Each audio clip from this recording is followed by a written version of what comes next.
Gary, good evening. Good evening. And we've got another guest this week, Mark Pigott from Canada. He's going to be joining us to talking about wavetable synths, over 40 years of playing synth, some of his favourites. We've got lots to talk about with Mark. But before we go to Mark, what have you been playing with this week? I needed a mixer for when I'm on the move, so I've been looking around for one, and it's very rare to actually get a decent mixer now, which is battery powered. Even rarer to find one which it's got traditional batteries in it these days, rather than rather than USB. Yeah, I'm not even sure I can actually open this, but if I can, which way is it? So what you do, or what for mics or for? Yeah, basically for mics. So it combines with so I've got a sort of a fairly sophisticated radio mic, which and the challenge of this was it's actually an old style jack plug. That's I mean in this world, I mean everything is these. Which is what you want. Audio. Yeah. But look, most mics aren't, and so I needed that ability to have that. So this takes jack plugs, and it works really well. But I needed something which was portable, because I need to run it in vehicles and stuff, and I need to have several sources. So I wanted to be able to do something with it. And this is basically 9-volt battery. I can't actually get the PP9. Yeah, PP9. Yeah. Yeah. So it can have a 9-volt supply as well. But what's really impressive is actually the quality of it. It's really clean. A lot of these sort of mini mixers are just you hear when you turn the pots, you hear that little crackle and that. These are just so smooth. They're obviously really good quality, and it feels really good as well. And it's stereo mono. Really nice. So it's SoundLab micro mixer. Actually, they're quite handy. Is it got the buttons on for stereo mono? Yes. Yeah. So they're so you need the TSR cables, don't you, with the split? Yeah. If you want the stereo. Yeah, that's why I've got one just here behind the desk, because my mixer has run out of ports, so I have a sub mixer, and I've used something just like that for that. Yeah, it's really nice. It's really nice for that. And obviously you can use the two stereo channels as two separate monos if you want, and you get separate outputs, and it gives you all that ability to do that. But it's just unusual to have something which is powered by PP9 these days. Absolutely. It freed me, because I didn't actually have any PP9s available, so I've actually managed to get it open now. So you can see it's got a lovely little PP9 pack in there. Oh, they're brilliant. Yeah, you just get them on your remote control cars. Yeah. It's a long time since I've seen one of those. Yeah, actually quite difficult to hold them, I found, locally anyway. I managed to get them off online, but locally shops don't seem to have them. But I'm really impressed with that. It's pricey for a little mixer, but it does the job. Yeah. So it's been well worthwhile playing with that. And I do like these radio mics are line 6 radio mics are really well made, solid things, and really good quality. I don't know what my audio quality is like tonight. I'm playing with a different setup. Oh, it does sound better, yeah. Well, so I'll point this in your direction so you can see it. Oh yeah. Oh, you've gone off now. Oh yeah. Am I back on now? Yeah. Yeah, it's very directional. So as soon as you turn it away from you can't hear a thing. That's actually quite handy, that, because especially I'm doing some of the synth videos. I have to sometimes edit out the key clicks from the keyboard, and I think a directional one wouldn't have that issue. Yeah, and it does work really, really well. And so it's sort of sitting beside the keyboard and just pointing at me in a moment. So, but I think I mentioned this a few weeks ago. I've been having all sorts of problems with my USB connections on my laptop, and that seems to be a really common thing with laptops and USB-C ports.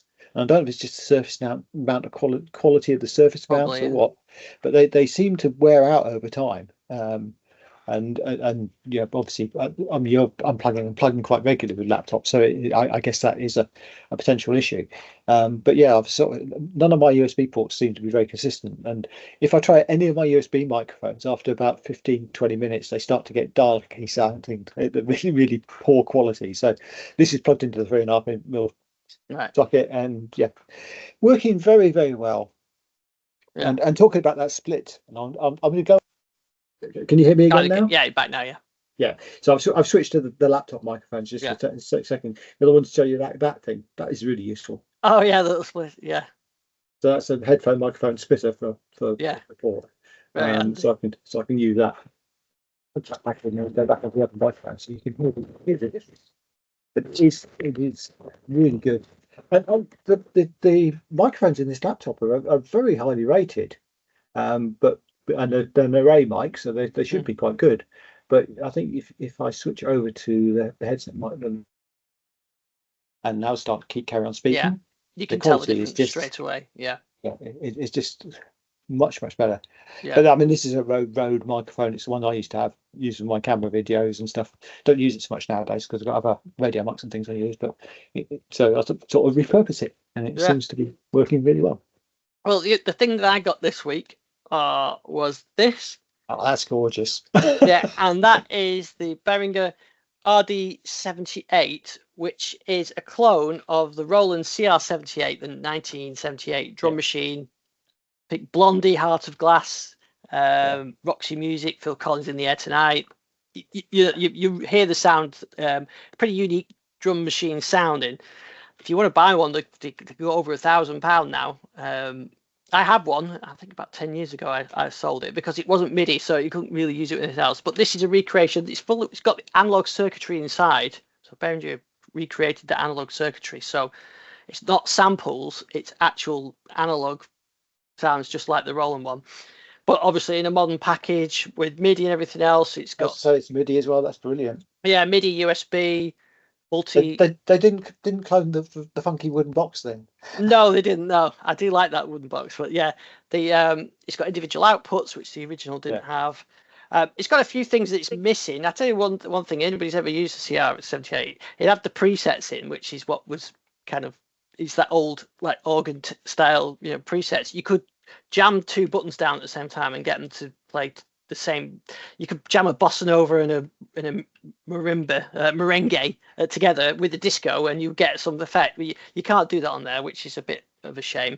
But you can create your own programs. So I've did the In the Air Tonight pretty easily actually. So I've got that. So I posted a video of it anyway. But it's 159 quid. So it's not. That's remarkable when you consider the circuitry in it. Yeah. So it's analog circuitry, 159 quid, USB. It sounds great, and there's something. I used to love the sound of it. It's something organic about the sound of the other one. You can just put it on, leave it, and play along with it, and that's exactly what you do with this. So yeah, I really like it. So yeah, it's a fun little box. So a video review on the YouTube channel, and I've just finished the video of how to create that In the Air Tonight rhythm. So I'm going to post that. I'll definitely be watching that one. That sounds really good. That used to be one of my favourite bits of kit. I never owned one, but I did have access to one at one stage, and use that. It doesn't sound like any of the other drum machines that I've got, which I've got a few, but not. Yeah, I mean, you've heard my Police 999 or the German equivalent of that soundtrack, and I just use that as part of that the beat which is in the background for that, for the sort of the time countdown on it was done on the Roland, along with the D110 for the audio. But I think the actual final version on the German TV series was done on a lot more sophisticated equipment. Like they used a whole orchestra, which is so. Anyway, we better get to our interview. So check out those videos on our YouTube channels, and include your YouTube channel links as well. So we'll get straight to Mark, and let's get on with the interview. Mark, good evening. Welcome to the show. Hi. It's great to get you on the show. We've communicated for some time, I think, over shared sort of love of Modwaves and other synths. So I thought it'd be great to get you on the show and talk about synths. First of all, you're in a good location there with some nice things, nice synths behind you there, or some nice gear behind you. Well, that's the multi-poly, and below it is the Vermona 14, and below it you see a dark shadow. That's the performer, and on this side, which you can't see, there's two Modwaves, an MK1 and MK2. On my shelf for percussion, there's two Moog Workstats. There's a Moog Spectravox, and that gets MIDI clocked via the TT78. And I DIY'd some random triggers, for the Spectravox and for the other Moogs, the work stats. And it's all analog, my drums, but all my polys are digital, the two Modwaves and multi-poly, which I really love. Yeah, so I want to talk to you about those, but before we get into that and some of the tutorials that you've done as well, so just give us a bit background on you and how you got into music, or how you enthusiast of music production. Well, I think I fell in love with music when I was delivering papers back in like 1976. I went to collect for the newspaper, the London Free Press in London, Ontario. Yeah, you have a London name, London over there as well. But anyhow, I heard the sound coming, and the customer had a Moog modular system, and he invited me in to come hear it. And by 1977, I bought my first keyboard ever. That was an ARP Selena, which really is a string machine. But oh yeah, and I picked up a Moog Prodigy, and then I picked up a Moog Opus 3. Then I went a few years about keyboards, and then I think I picked up again and got some JX3Ps and JX8Ps. And then I switched to the Blofeld in 2013. That's mainly when I started programming.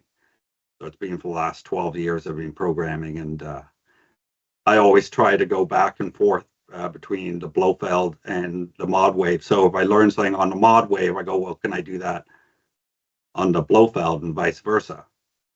Yeah. So yeah, going back, so you went to the RP Selena. That's a lovely string synthesizer. I just last year picked up the Behringer one, so I've got the Behringer Selena. There's something about that sound that's sort of like a unique thing, but I guess at the time it was probably a bit on the basic side for what where you want, because at the time you want everything like digital, don't you? Not digital, but you want everything as poly and everything, and it was quite a basic device. I don't remember. It's almost like, I was going, well, I'll be 40 years in another 2 years that I started. But I started piano a little before that, so like mid 70s. So the thing is, when you look at 40 years, like say, like I'm about, I'll be 62 in a couple of months. So I've been doing music for a while, like almost 40 years. But getting into the heavy duty programming has been, about 12 years, I'd say. So when you had the sort of the JX3Ps and other, were you just doing that as a player rather than sort of set as a programmer? I was in the band in the 80s, but I quit. We broke up in 1984. So that's been a few years as well. And everything I've done, if I played, I just bring my keyboards and do a one-man show. I've never really gotten back into a band, and 1 minute time passes and you go, oh, wow, I'm a bit older now. And, I just enjoy programming. It's fun to see what you can do, especially trying to get a keyboard to do something it's not supposed to do. It's a challenge. So you said you got back into programming when you did the Blofeld. But first of all, just describe that synth. What is it? It's a wavetable synth, and it has VA, but it allows you to play with the microwave PPG waves. They come stock, and it's got a lot of drives on it. So it's got like a tube drive, or it's got pickup drive, or sine shaper. And if you mix and match the levels at you get a nice feel. But there's a certain sound to the Blofeld which is not like the Modwave and not like the multi-poly. And it's a very tough beast to get to where you want it. But it's rewarding once you get there. So just to explain to them, what is a wavetable? What's wavetable synthesis? It's basically like a snapshot of a button. If you had like a 24-page book, and each one had a little wave, as you flip it, you can have a sine wave on one page on page 1, and then a triangle wave on page 2, and some noisy wave on page 3, etc. and etc. So you have lots of different pages, and as you flip the pages, you're going through all the different waves. Of course, there's a lot of times you do a morph, so it doesn't sound very jarring if you have waveforms that are vastly different from each other. It can be quite, near full. So most the Blofeld allows you to smooth between. So does the Modwave and the multi-poly. But the PPG didn't.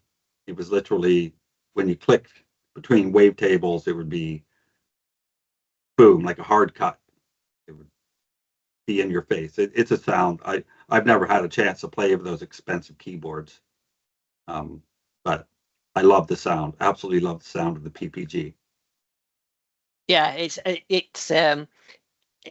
makes you think like early Depeche Mode, Tangerine Dream, Pet Shop Boys. They made use of that, and I think it was at the time when it was kind of pre-sampling, wasn't it? So it kind of is sampling, but on a very limited memory, and it's got that sort of, there's something distinct about those. It's a kind of warm tone, but with a digital coldness to them. Mm-hmm.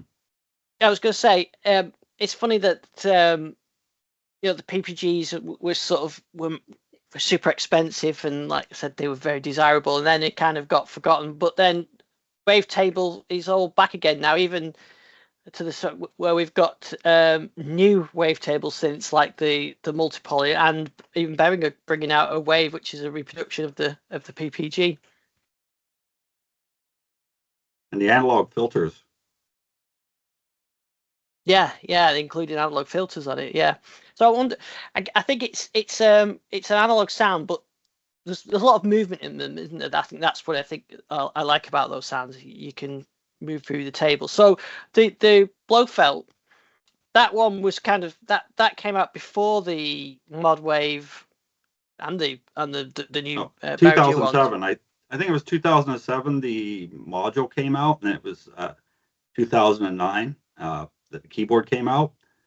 I would never have bought the Blofeld if it would have been just a module, because at the time I didn't have any modules, and I'm a player and a programmer. So I don't have a DAW. I do have a VST host, but it's just to play around with free stuff to play with. But I have no USB ability to bring keyboards into the computer. So everything I do is this mixing board back there is a Mackie 2404 VLZ. And so when I actually do my YouTube, I just turn the levels down on sub 3 and 4 and go into an H1 recorder. It's a real cheat because I have to go in mic level, and it's old tech. I try to find ways of getting the sound, and it seems okay for doing it. But I tried hooking my mixing board up via USB to the computer, but the level's really, really low, and it didn't work. I didn't try any further. It's just, I'm sure there's a way. Yeah, but if you've got a method that works for you, then yeah, that's what you want to stick to. But yeah, so but I suppose of all the other wavetable synths, this has the heritage of the PPG because it's Waldorf. I think so did some from Palm PPG end up at Waldorf, and it's got that lineage of those developers. Oh, it does, and there's the microwave and the microwave 1, the microwave XT. Of course, the microwave 1 has the analog filters, and I believe the XT has the digital filters, and they're related. And then there's also the quantum, and what's the other one? I can't think of that one, but there's the pure digital Waldorf. But there's a pulse, isn't there, as well, and a Q and an M, I think now as well. There's a few. I used to be I still love my Blofelds, but I like my Modwaves and my multi-polys more. And I only have so much room. This is a very small room. It's like 8 foot by 12 foot. So that mixing board takes up a big chunk of the room. So I don't have a room for any extra keyboards. I've got, well, 2 keyboard stands. I've got the multi-poly, the 2 Modwaves, the multi-poly, the Performer, and the 14.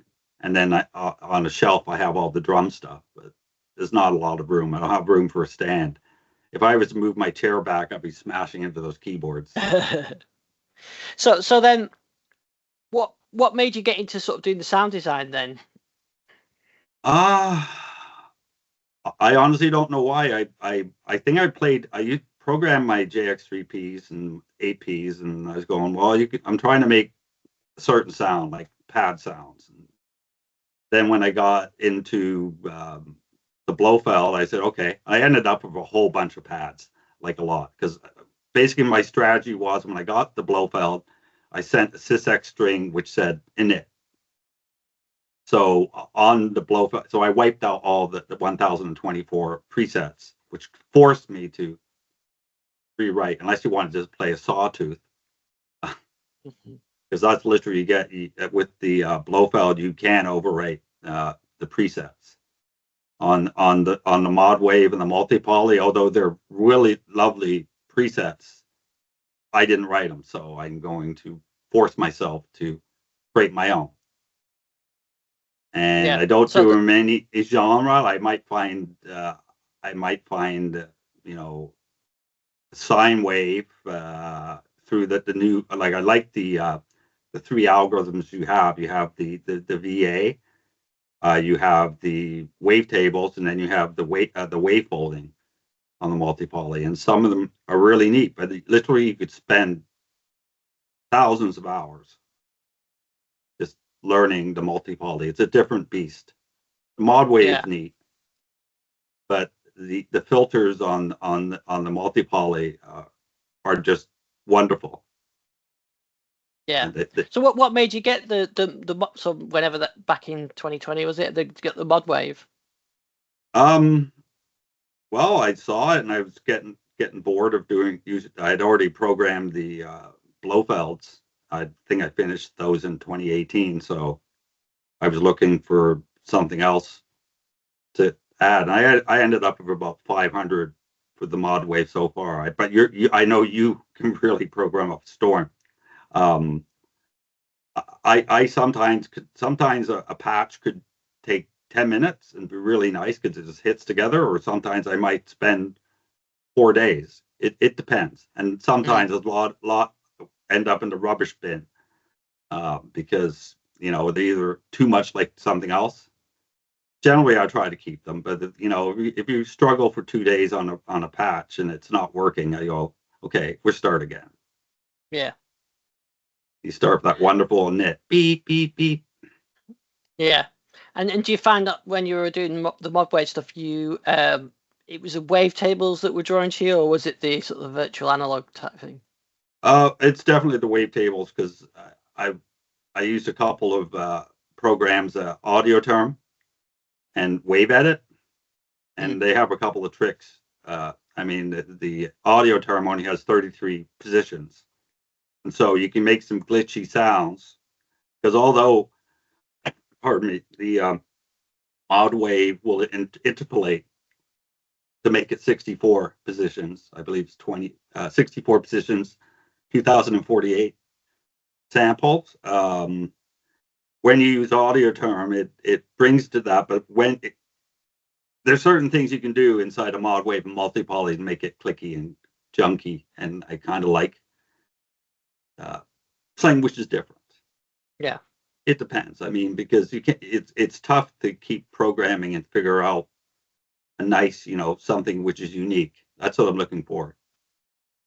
And then you're only as good as your next program. So, like, yeah, once you've done it, you're pretty well. It's almost an addiction. You want to program more, and you want to make sure it's not the same. Because I ended up with many very similar sounding pads on the Blofeld, and I think I've moved away from that with the Modwave because honestly, it has way more. Like literally on the Blofeld, you have about 33 user slots for wavetables. On the Modwave multi-poly, pretty well unlimited. I mean, literally 500 wavetables is only going to fill up a quarter of a gig. So you have lots and lots and lots of room. There's also lots of people out there who are doing some incredible stuff. I'm seeing out there, including your stuff is awesome. Yeah. But everyone does different stuff. I mean, yeah, that's a nice thing, isn't it? That the way that Korg have engineered the editor and everything, and the way that the library works, is that it's really easy to share your patches and import patches. So there is a community around that now, which is really good. So it's some synths it's a bit hard to get input out and export things, and you can get a bit lost in a vast list of sounds. But with the editors, it is quite easy. You can tag them, and you can easily find your sounds when you need them. So it's good for that. One big pet peeve of mine with the Modwave and the multi-poly is the fact that you need a pack and go, because they say in both the manuals that the performance is all you need. It's right there, and that's not true, because if you have a custom wavetable, it will bring up a reference to that, but unless you implicitly include that with the performance, it won't find it. I think it should go, so when you create something, it should look and create a subset of performance, so it has the performance and your user wavetable. Because otherwise, if I want to share stuff, I have to think, well, gee, what, am I using Mark 12, Mark 16, Mark 1992? Because it doesn't know.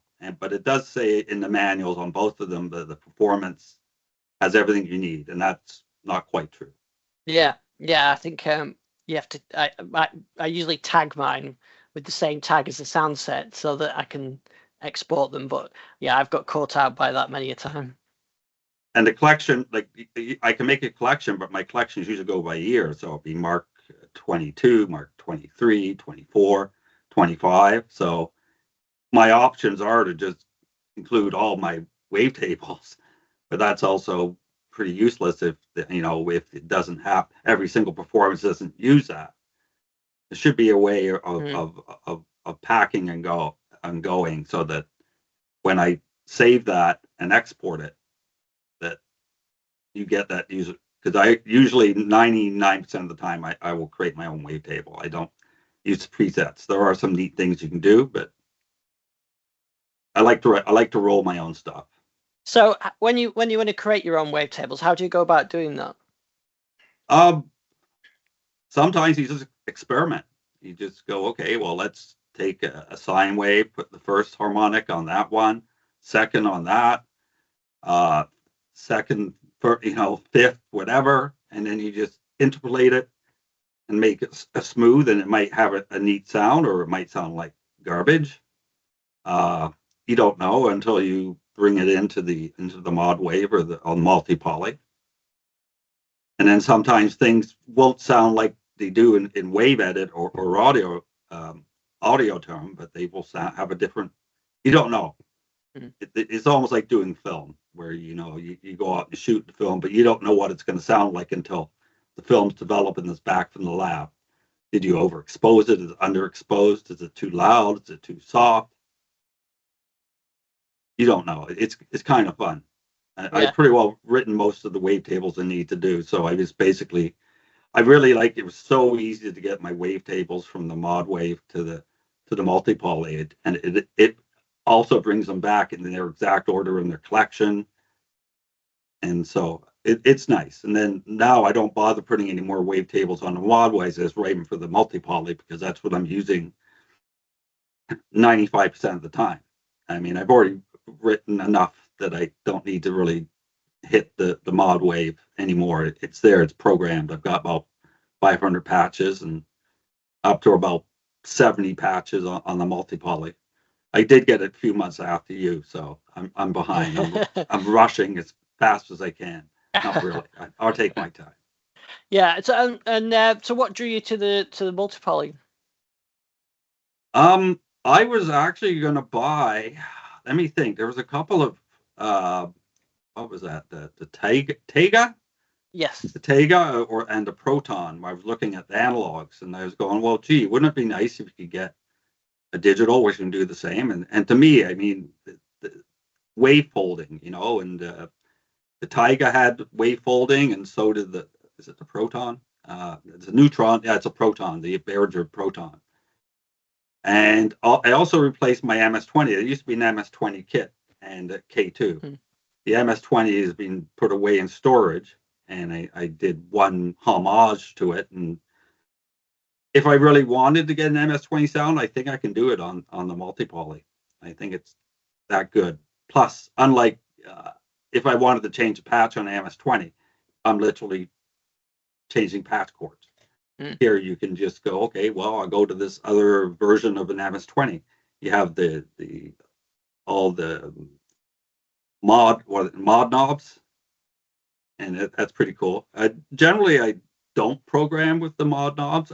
I just generally go, okay, well, you let the modulation go through really slow modulations, and you have mod processors. I saw that video you had with they call them ski. Yeah, ski. Yeah. Yeah, I really like that video because use of mod processors, and I go into the native demo and listen to some of the sound effects. And there's so many. I mean, there's so much great stuff on the demos. It's just not my cup of tea. I have my own style. Everyone has their own different style. Yeah, I found the presets great for giving you a flavor of what you can do with it. But in my own productions, I very rarely use the presets. I prefer to use my own sounds. Now, prior to getting the Modwave, I probably was using some of the presets, but like on the Mini Logue and even the MS-2000, I've still got lots of the presets on there. I did program some of my own, but yeah, with these synths now, it's so easy to make your own sounds to what you can almost hear in your head. That yeah, I found the demos are good to give you or the presets are good to give you a flavor of what you can do, and then you can go off and do it. And it's also a good lesson if you want to have a look at, well, how did they do that? And you can go in the editor and have a look. But I do prefer to make my own sounds. But yeah, it's so easy, and especially with the hands-on controls, you know, you can just tweak away. And I think the combination of the editor and the hands-on controls makes it really easy to use.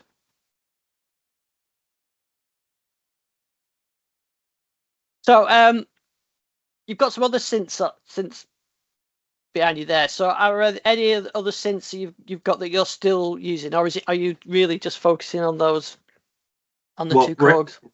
Right now, I've used last night. I had the two Modwaves going, and I had the multi-poly going, and the Performer 14 in art mode. It's a very nice analog. It's Ramona's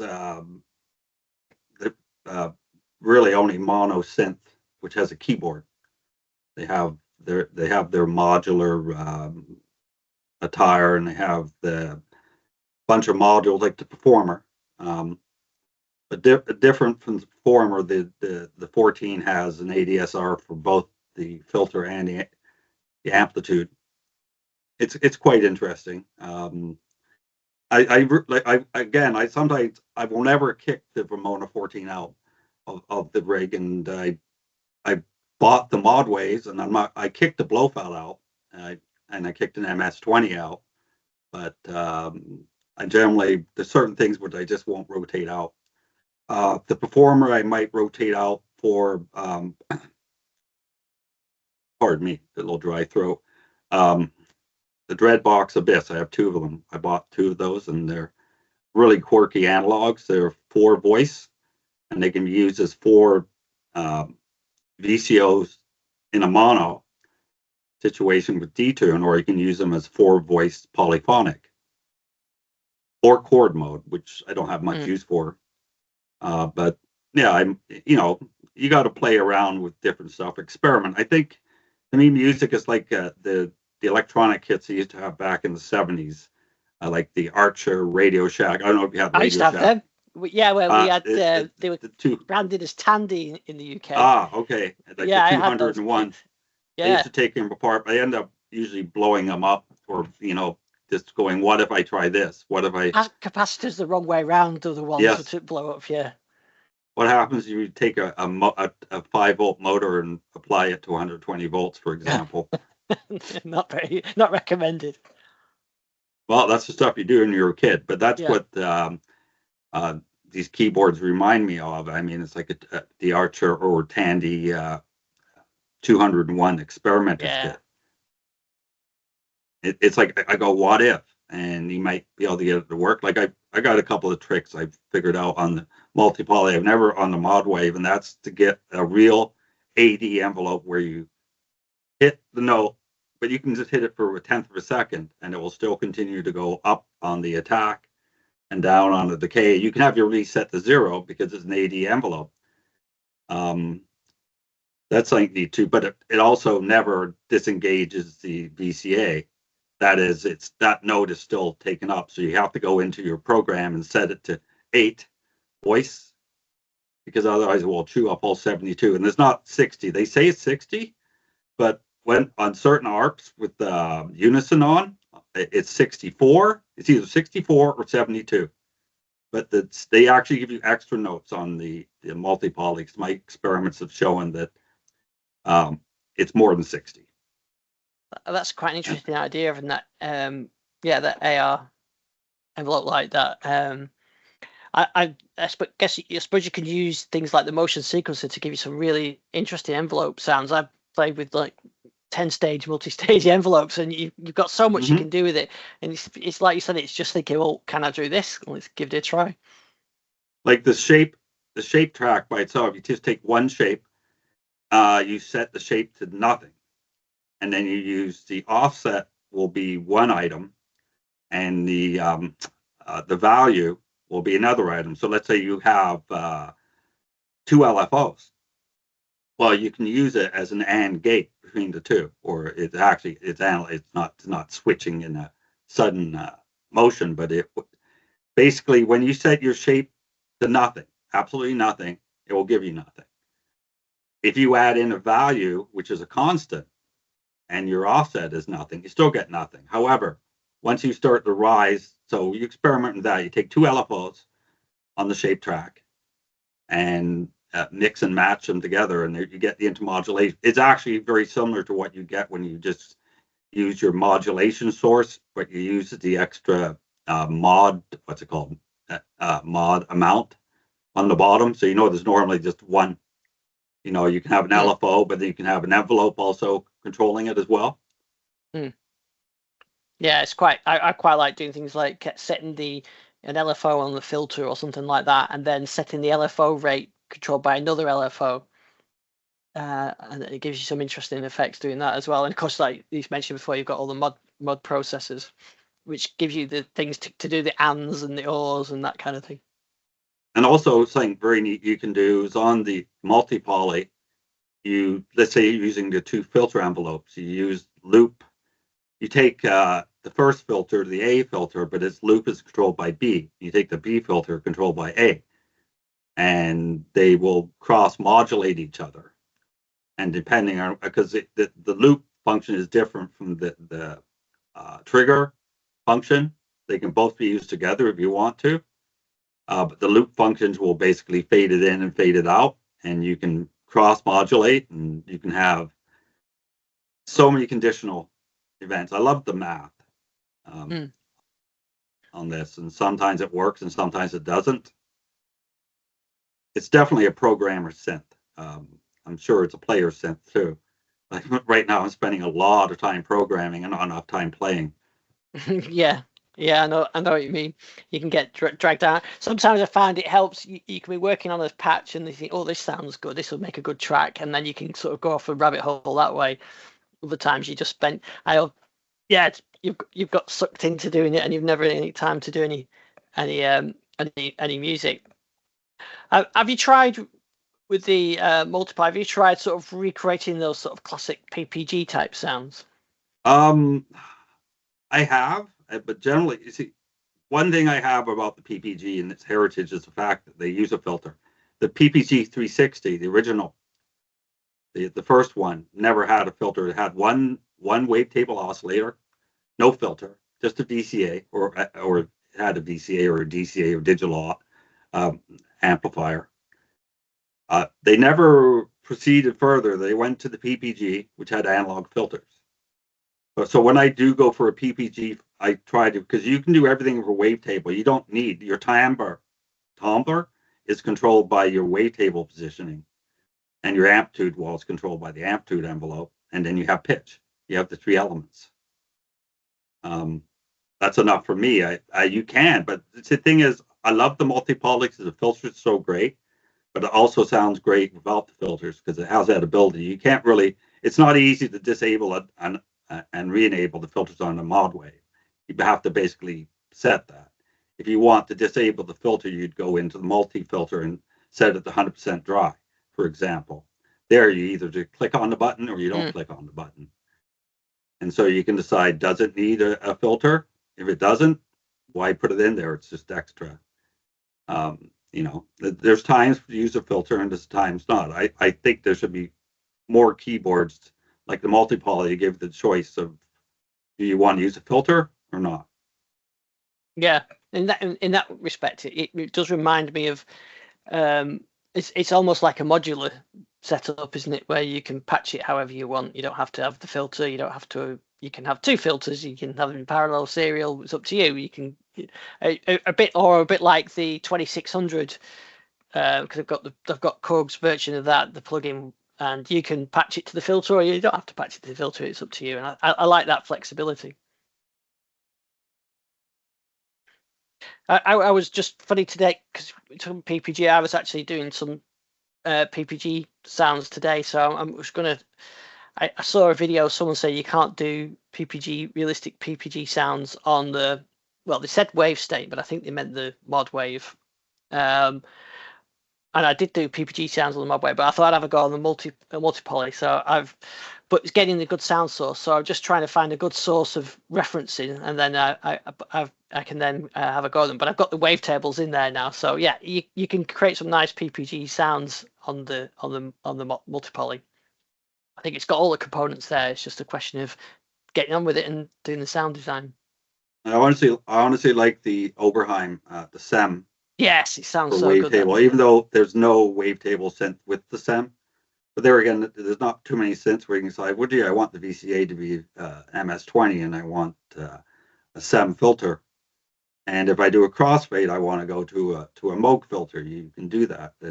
I haven't really tapped even into the filters. I do know on the Modwave, 99% of the time I had filter disabled because I just didn't really enjoy it because when I use the Blofeld, it does say I have nothing against filters. It's just that when I programmed the Blofeld, I would generally have filter disabled, and the same thing and then I brought that heritage over to the Modwave and I tried the filter and I go, well, that doesn't really matter, not what I really want, so I just disable it. But when I got to the multi-poly, I heard some really good stuff about these filters, and they're quite wonderful.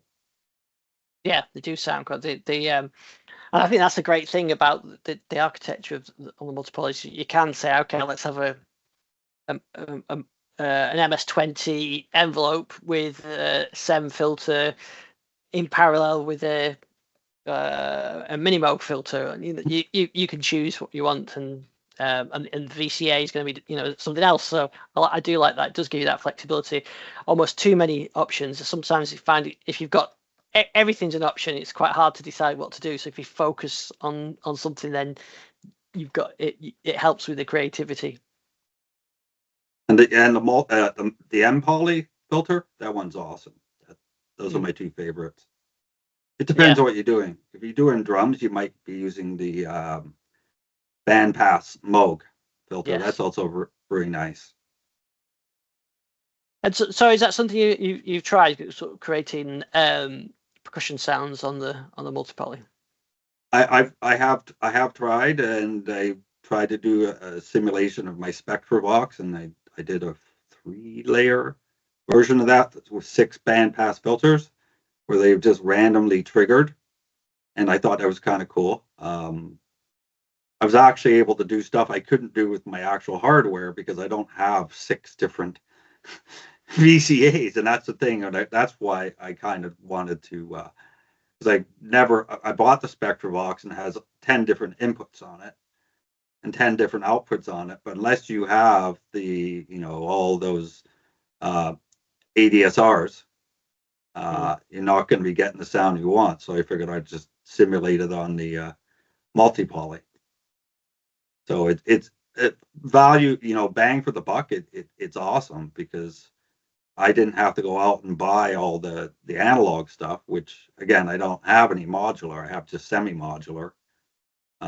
And I just basically, my semi-modular is basically used for percussion. I have some unused. I have 6 mono drives sitting in storage because at the time I had built up a 4 voice poly with them, and I put them together, but then it was I think my OCD said, well, that's such a mess, and I took it apart. And so you mentioned you got analog percussion, so is that something else that you're interested in, sort of creating those analog percussion sounds? Well, yeah, I will do some DIY electronics, like random triggers are not that tough to build, and you just hook them together, and in a cold winter, except this winter, because when I got the multi-poly, there was no electronics happening. I might do it in the summer. I figure, usually you want to do it when it's cold Canadian winter. And no, I got the very beginning of this year, I got the multi-poly, and I just keep on looking at my electronics in the back room and go, nope, not today. Not today. I won't be doing any design. I got some circuits I got to build up, but they can wait. I mean, if you can do it on one virtual analog, you're saving. I don't like you can do some patches, which I'd say you need $10,000 worth of modular to do on the multi-poly. And one thing I really, really like about, because it has the CMT, the variations, when you click on unison, it every single instant of an envelope is different. So yeah, like you have that per voice without unison on, but when you start stacking it up, you just get some incredibly very thick sounds, and I really, really like that. And I don't have a poly analog synth per se. I have like the Performer, which is 4 VCO single VCOs, and that's kind of not enough notes. So I have a Franken-synth SQ80, but it needs some TLC, and I just haven't bothered to fix it. That's a good synth, yeah. But one time when I did have it working, I tried out the poly aftertouch on the Modwave, and it was wonderful what you can get. Because poly AT is a different good, world. Yeah, that's why I got the key stage for that reason. And I think the key stage has been reduced in price a bit now, but yeah, the poly aftertouch works great on that. And I think it would be nice, not that I would probably necessarily buy one because I've got enough gear, but a multi-poly SE with poly aftertouch would be a nice synth. Absolutely. I have no room for anything. I mean, I can't buy the controller because I'd be kicking out what keyboard am I going to kick out? I'm going to kick out a Modwave, I'm going to kick out another Modwave, or I'm going to kick out the multi-poly, because I couldn't wait. I had to go buy the hardware, so I can't get the module. And the VST I use for experimentation, because when you just don't feel like turning on the keyboards, you just turn on the computer. And I got 20 minutes to do it, so because there's no point in me buying it because I have nothing to hook up to it. Literally, my computer has a mono speaker on it. I have no DAW, so I think it's a great scratch pad. I love the new VST, and the same thing goes with the Modwave. I just use it for getting ideas and you can see stuff which you can't see on the hardware. Yeah. Yeah, that's sometimes it is quite nice to see the waveforms and everything else. And it's a challenge for me every time because I go, okay, you got 20 minutes to figure this out, and then you got to remember what you did because you can't save anything, and then you got to go onto the hardware. And yeah. So something I've been asking a lot of people when we're doing these is, especially people who've had synths for some time, is sort of what's the one synth that you've had and sold and wish the one that you sort of really wish you kept. oh, I sold a CS40M, and at the time I didn't have all the doohickeys to control voltage it. And well, actually, it was heavy, and I bought it.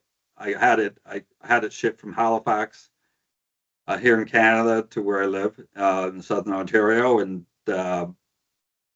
it was so heavy. It was like 55 pounds. And then I go, okay, well, I'm never gigging with this. And then I had a guy come up from Ohio and bought it off me.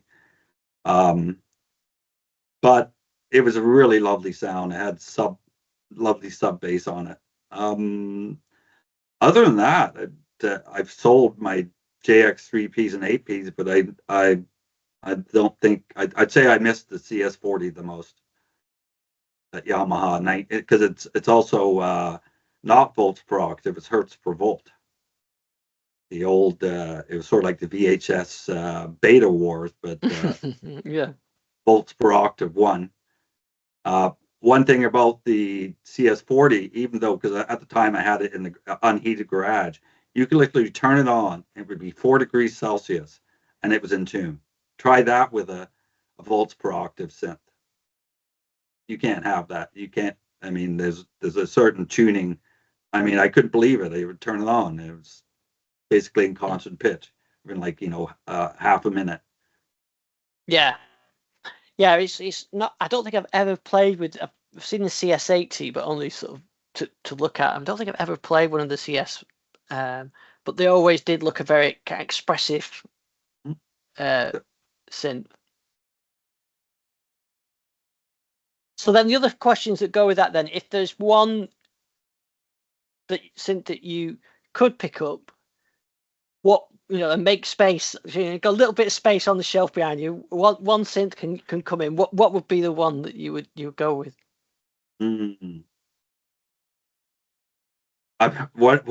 Dream Synths would be the 16 voice Moog, the analog. Too bad I can't remember the name of it. It's out there. It's I believe it's 16 voice. It's not 8, or it came with 8. And is that the Muse one? The Muse or the one? Which one is the 16 voice? I think that's the newer one, isn't it? The Muse. I'm not sure. They're always out of my price range, so I never check. Well, everything's priced in US dollars here, and the Canadian dollar is low. So I said no. When I know it's $5,000 US, you're looking at about 7,000 Canadian, and with the tariffs going in, if it comes from the States, here in Canada, it could be costing a whole lot more. It's a different world with their new leader. That's all I'm going to say. Yeah. Yeah, so 16 voice polysynth type thing. Do you ever think that do you get that thing of going through eBay or whatever the equivalent and looking at sort of old ones, think, gosh, I look at a JX or an old Yamaha or something like that? Well, I've looked on that, but I've never ordered from eBay. I don't have eBay. I quit eBay in 2002. I was trying to get the D10. Yes, that's right. A D10, and there was about 10 times where I got outbid by this guy. And I said, "What are you building? A super synth?" I said to him. And he said, "Oh, I can lay off." And I said, "No, I just quit." And I quit eBay and PayPal and never came back. So I've never used reverb.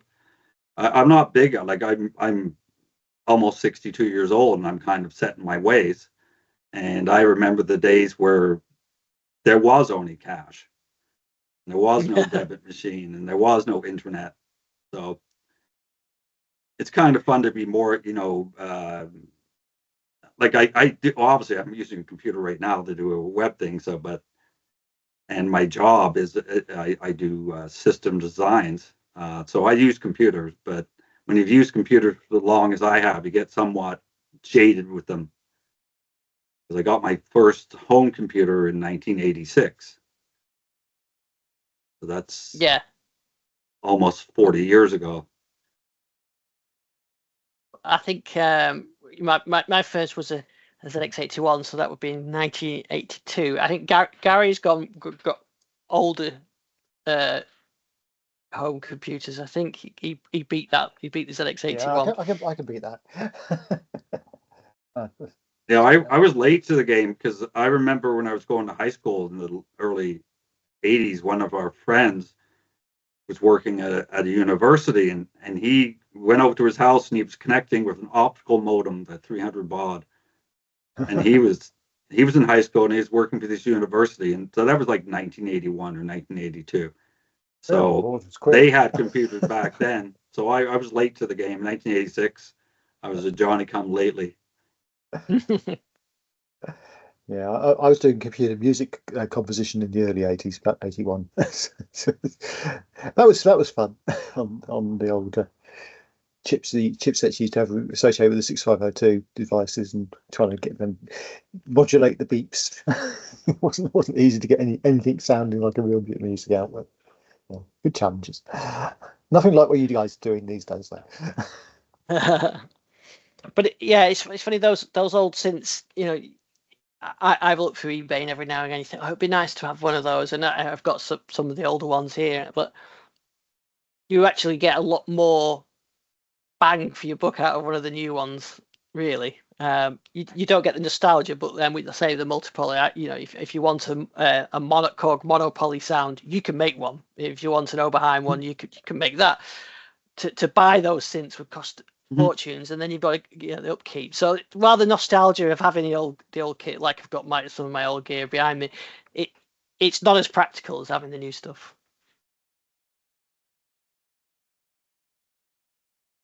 So the other thing that I noticed you wanted to mention before we go as well is that you've got a ton of videos, tutorials. So I'll include a link along with the video description and on the podcast descriptions. But what videos have you got on there? Oh, wow. I've got my 68 Blofeld tutorials, which are actual speaking voice tutorials. I have all the demos of various patches on the Blofeld. I have all the demos. Well, I don't do a video for every patch I make, just the ones I kind of like. For the Modwave and for the multi-poly. I don't think I really have my old videos of the really old stuff. I just got too old. But I used to have, they're so long ago, I don't remember the keyboards I had. Besides, the JX3P and 8P, but I don't know if I have any demos of that stuff anymore. But definitely Blofeld, Modwave, multi-poly, plus the mono drive. Don't forget the mono tribe. I have lots of them. I got to bring those back to life, because the thing is, people say, why didn't you sell them? And why do you have 6 mono tribes? Well, because I was building a poly mono tribe at the time, and it can be done. It's just kind of a pain. It's like sort of those things, you do it, and then you can do it, but it's not practical. Yeah, but it's someone says, why are you doing it? It's because you can. Exactly. which is I think great. So I think there's some great videos on there, and right the way up to some recent stuff that you've done with the multipoly on there as well, which is great. And some nice sort of patches on there. You've got that sort of the ethereal feel to many of them as well, sort of a strange sort of ethereal theme to them. It's sort of dark classical, experimental, let's say, if I was to actually pigeonhole myself, but I won't. Well, they are definitely worth checking out. Well, Mark, it's been absolutely brilliant chatting to you.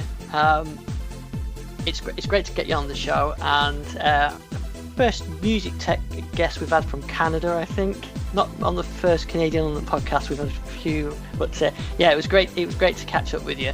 I'll include links for who we talked about with the videos, and yeah, carry on with those sound designs, and then I want to see the 6 mono tribes. See how that works out. Okay, well, groovy. Greetings from the South Shore of Lake Huron.